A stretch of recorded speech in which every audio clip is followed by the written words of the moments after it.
I'm going to do something a little different. I haven't talked much about the production side of things, take kind of behind the brand, of behind the scenes of how we shoot stuff. This is a CAME-TV 3-axis gimbal. It's a stabilizer. It works on motors, and you can see that, you know, if I'm moving a lot, it kind of keeps the camera stable. It's also got this pistol trigger, which is really cool. You can use it for nice smooth panning shots, go side to side, or, you know, up and down. And it's got this little trigger right here in front that helps you, you know, control it. And also it's got 3 different settings. So like setting number 1, you can hear it kind of beep. Setting number 2, twice. It keeps the camera more still or less still. I like to keep it as still as possible. So I'm going to have it on the 3rd one. And it's cool because I can also take it down low or put it up high, and basically it doesn't go anywhere. But I use these kind of stabilizers. This one is one of the more low profile ones, so I use it like when I travel. It's easy to fly with, and it's also fairly lightweight. I mean, if you're carrying this around for a while, you'll see my arm's going to get a little bit tired, but that's also how I get super buff.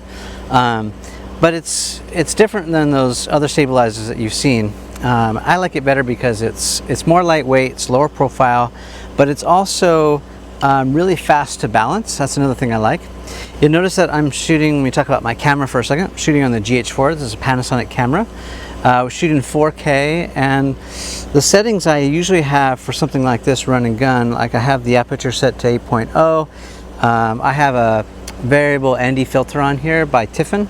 And I'm also shooting at about an ISO of 800, even though it's like 3-4 p.m.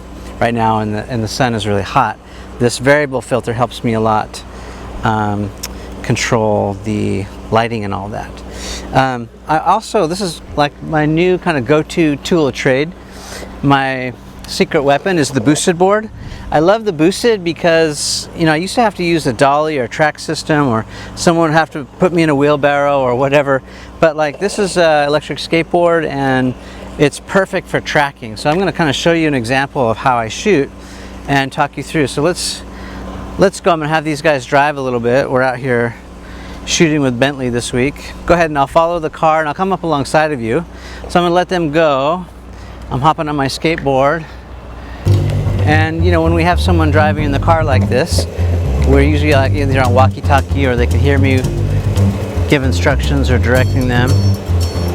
And it's just like classic tracking. Now if I want to go around to the other side, I can do that. If I want to pan back, I can do that. If I want to trail from behind and track, I can let them get a little bit ahead. And now I'm tracking from behind. This is kind of like a follow shot with a legit camera.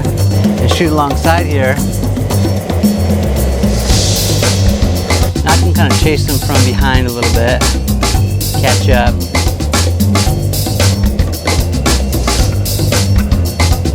Make it look like I'm passing them.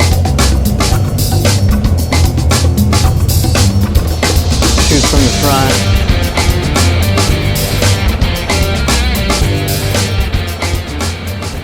So the other thing that we can do is we can change frame rates. So this GH4 is super handy. We can shoot in 24 frames like we're doing right now, or we can crank it up to 60 frames for more slow-mo, or 96 frames. The one downside to doing frame rate at 96 is you will not get audio, because it, you know, slows it so down. It slows it down so much, and it's like individual little pictures. I won't describe how technical it is, but that's basically how it works. Is you give up the frame rate to get you give up the sound to get the frame rate. All right, so let's try that and see what that looks like.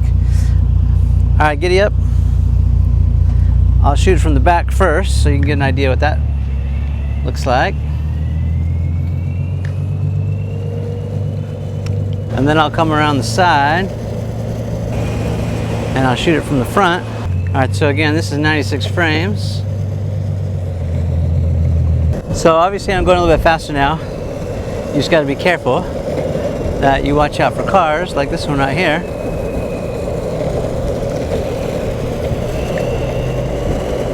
And you might get some pretty cool shots.